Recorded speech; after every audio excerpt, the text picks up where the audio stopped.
नमस्कार, आप देख रहे हैं मानव अधिकार मीडिया और मैं हूं रंजीत राठौर। उपचुनाव को लेकर दमोह में आज पूर्व मुख्यमंत्री कमलनाथ बांदकपुर पहुंचे, जागेश्वर नाथ जी के दर्शन किए एवं जनसभा को संबोधित करते हुए बीजेपी पर साधा निशाना। क्या कुछ कहा, आइए जानते हैं। भोले बाबा के सामने में आके मैं प्रणाम करता हूं, बड़ी खुशी हुई है आकर, और मैं श्रद्धांजलि भी अर्पित करना चाहता हूं।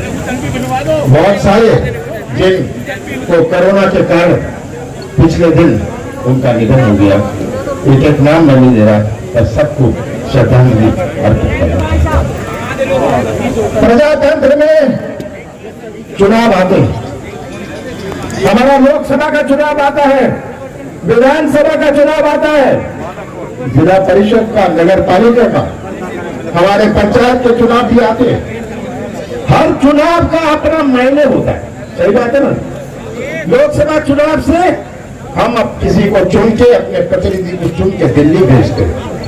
विधानसभा के चुनाव उन्होंने भोपाल भेजते हैं। नगर पालिका में हम मोहल्ले में रखते हैं, नगर का सुधार करो, सरपंच को घर में रखते हैं। तो आज ये प्रजातंत्र के विभिन्न चुनावों में ये कैसा चुनाव है? नौजवानों, आपको ये बुनियादी बात समझनी है। हमारे संविधान में प्रावधान है कि अगर सांसद का निधन हो जाए उपचुनाव होता है। हमारे संविधान में प्रावधान है कि अगर विधानसभा सदस्य का निधन हो जाए तो उपचुनाव होता है। यहां तो उपचुनाव हो रहा है, किसी का निधन नहीं हुआ।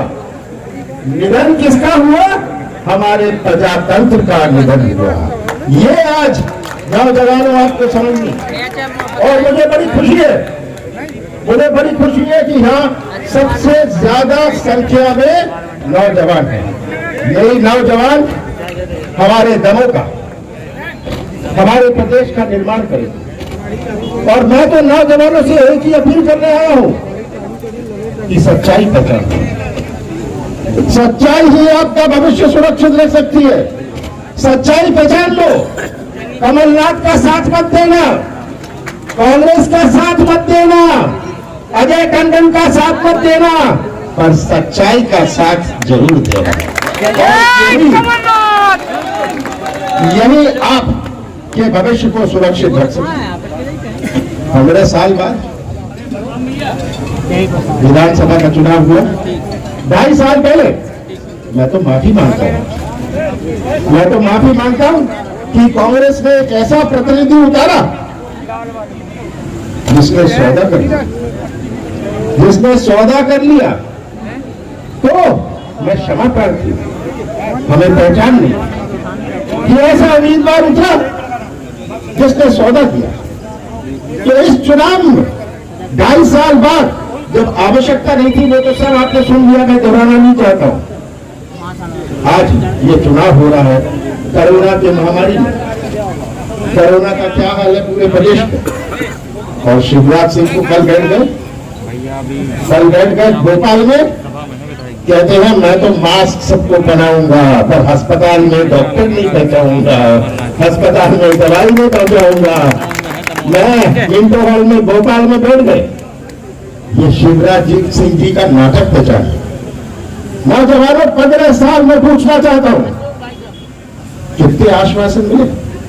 सांसद ने कितने आश्वासन दिए? इनकी सरकार थी, कहते हैं ना हमारी सरकार केंद्र में है, हमारी सरकार प्रदेश में है। कितने दिन है ये हम देखेंगे, ज्यादा दिन नहीं चलने वाली इनकी सरकार। ये याद रखिएगा, अंत में दमोह का भविष्य को सुरक्षित कांग्रेस ही रखेगी। 15 साल बाद हमें कैसा प्रदेश सौंपा, भारतीय जनता पार्टी ने कैसा प्रदेश सौंपा था? किसानों की आत्महत्या में नंबर 1, महिला पर अत्याचार नंबर 1, भ्रष्टाचार में नंबर 1।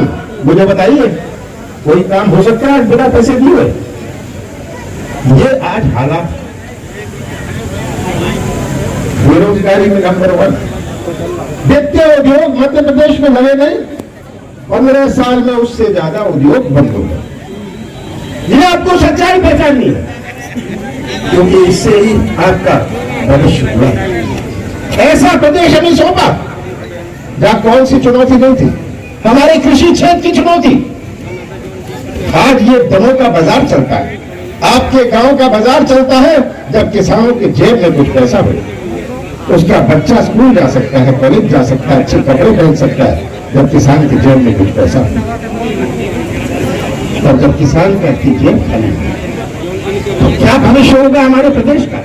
70% हमारे देश की अर्थव्यवस्था कृषि क्षेत्र पर आधारित है, और किसान का जन्म तो कर्जे में होता है, किसान की मृत्यु कर्जे में होती है। हमने शुरुआत करी थी कि एक नई क्रांति में किसानों के साथ न्याय हो, सही मूल्य मिले। हमने शुरुआत करी थी कि बेरोजगारों के लिए निवेश आए, बेरोजगारों के लिए आर्थिक गतिविधि बढ़े, बेरोजगारों का भविष्य सुरक्षित रहे। ये हमने शुरुआत करी थी। और कृषि क्षेत्र में 27 लाख किसानों का कर्जा माफ किया पहले किश्त में, दूसरा किश्त चालू था। पहली दफे केवल डिफॉल्टर का नहीं, चालू खाते वालों का भी किया। ये आज हमारे किसान भाई 27 लाख किसान भाई गवाह है। शिवराज सिंह जी तो झूठ बोलते रहेंगे किसी का माफ नहीं हुआ, पर सच्चाई जिस किसान का कर्जा माफ हुआ है वो गवाह है। हमारा मेरा प्रयास था कि मध्य प्रदेश की एक नई पहचान बने, तभी तो निवेश आएगा। मैंने सीमेंट के बड़े बड़े उद्योगपति को बुलाया, दमोह भेजा। आपको याद है दमोह आई थी, जमीन नहीं थी, मैंने दमोह भेजा। मैंने कहा था कारखाना लगाइए, हम मदद करेंगे, और कहा जितने ट्रक चलेंगे ये केवल दमोह के लोग ही चलाएंगे। ये आप 500 ट्रक रोज चलते, 2000 लोगों को रोजगार मिलता। पर ये निवेश तो तब आता है जब विश्वास होता है। आप भी उसी दुकान में जाते हैं जब विश्वास होता है। किसी को मध्य प्रदेश में विश्वास नहीं। मध्य प्रदेश की पहचान माफिया से, मध्य प्रदेश की पहचान भ्रष्टाचार से। मेरा प्रयास था कि हम नई पहचान बनाए। 15 महीने मुझे मिले, कांग्रेस की सरकार को 15 महीने मिले। 2.5 महीने गए लोकसभा चुनाव और आचार संहिता में, 1 महीना किया उत्तर प्रदेश में, 11 महीने में हमने अपनी नीति और नीयत का परिचय दिया। अपनी नीति और नीयत का परिचय दिया हमारे किसानों के लिए, नौजवानों के लिए, महिलाओं की पेंशन के लिए, सामूहिक विवाह के लिए, बिजली के बिल के लिए हमने ये परिचय दिया। ये तो शुरुआत थी, ये शुरुआत थी। और शिवराज जी 15 साल का हिसाब नहीं देंगे, या भाजपा के नेता हैं ये आप कहिएगा, लंबी चौड़ी बातें छोड़िए, 15 साल का हिसाब दे देना। मेडिकल कॉलेज का हिसाब दे दो, अस्पताल का हिसाब दे दो, बेरोजगारी का हिसाब दे दो, किसानों को आज क्या मूल्य मिल रहा है, कांग्रेस के काल में कितना मूल्य मिला था। नौजवानों ये सच्चाई आपको समझ। मैंने कौन सी गलती की, मैंने कौन सा पाप किया कि मैंने किसानों का कर्जा माफ किया? मैंने कौन सा गुनाह किया कि बिजली के बिल घटाए? कौन सी गलती थी मेरी? ये आज सब आप सबके सामने। मैं ज्यादा नहीं कहना चाहता। मैंने शुरू में कहा था कि मेरा निवेदन है कि आप सच्चाई के साथ दीजिए। आज प्रश्न केवल अजय टंडन का था। आज प्रश्न है कि दमोह क्या संदेश पूरे देश भर में सब देख रहे हैं कि दमोह में उपचुनाव, क्या संदेश आप भेजेंगे, कैसा संदेश भेजेंगे आप? ये प्रश्न है आप सबके साथ कि आप बेईमानी या सच्चाई। इसीलिए मैं ये कहना चाहता हूं कि सच्चाई ही सबसे बड़ी, आज सबसे बड़ा मुद्दा इस चुनाव का है।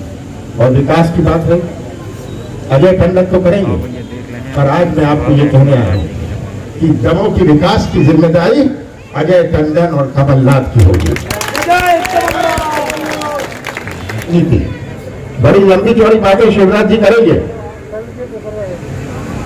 अभी कोई कह रहा था नारियल लेके चलते हैं जेब में, मौका मिलता है नारियल फोड़ देते हैं। कितने हजारों नारियल फोड़े हैं, कितने हजारों नारियल फोड़े हैं। नारियल तो फूट जाता है, उसके बाद लात मारते हैं, कहते हैं भाई वो तो कल की बात थी, अब की बात करो। ये आपको बात समझनी है। तो मैं आपसे अंत में ये निवेदन करता हूं कि आप सच्चाई के साथ दीजिए। मेरा पूरा प्रयास रहेगा कि जो आपकी इतने सालों मांग है, हमारी रेल लाइन की स्थापना यहाँ होए। आप सबका बहुत बहुत धन्यवाद। मिश्रा जिला कांग्रेस का अध्यक्ष पार्टी को छोड़कर कांग्रेस में आने वाले साथियों का स्वागत करें।